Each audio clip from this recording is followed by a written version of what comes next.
Welcome to the Divine Names Mystery Ministry.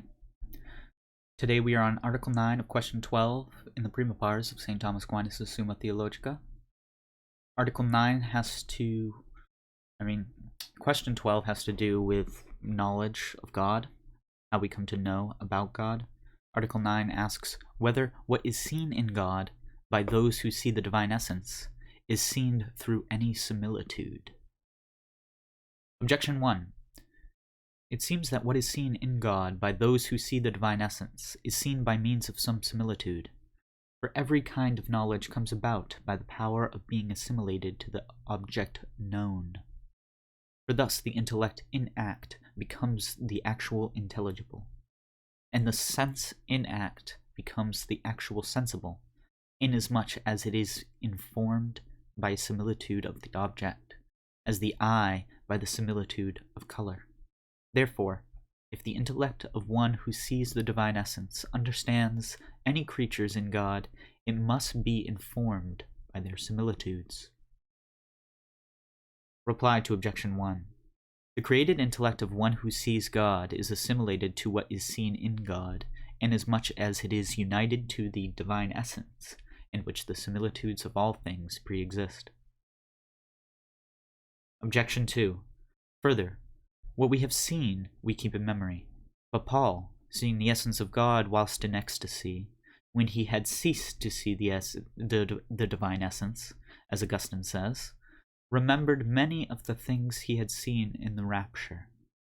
Hence, he said, I have heard secret words, which it is not granted to man to utter, as it says in 2 Corinthians chapter 12, verse 4.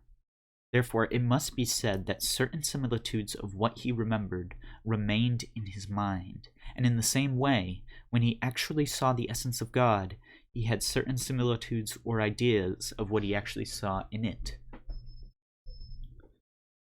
Reply to Objection 2. Some of the cognitive faculties form other images from those first conceived.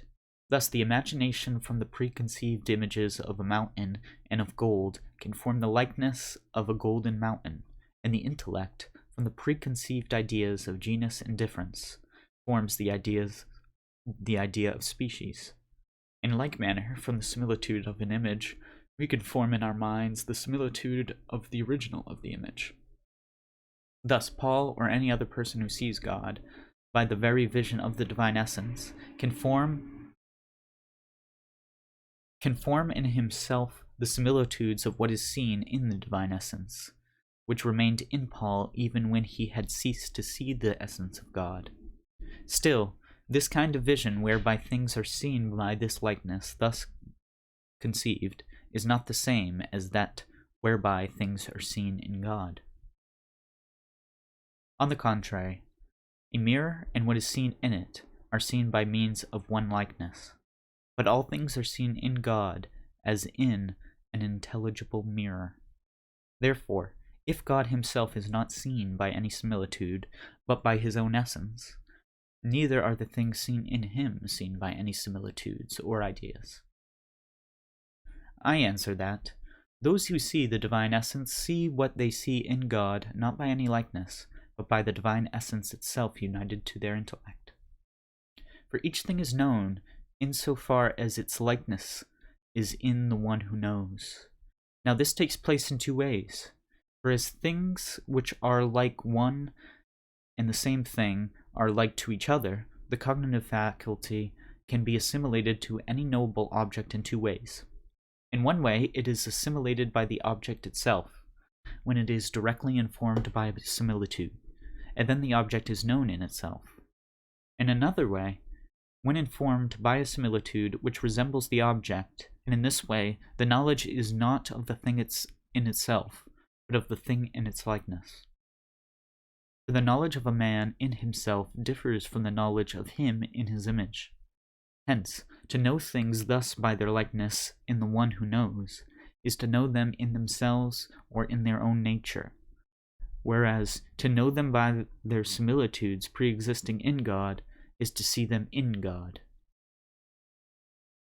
Now, there is a difference between these two kinds of knowledge. Hence, according to the knowledge whereby things are known by those who see the essence of God, They are seen in God himself, not by any other similitudes, but by the divine essence alone, present to the intellect. By the divine essence alone present to the intellect, by which also God himself is seen. Okay. So that is Article 9, Question 12 in the Pre Papyrus of St. Thomas Aquinas' Summa Theologica. See you on the next article, Article 10, in the next video.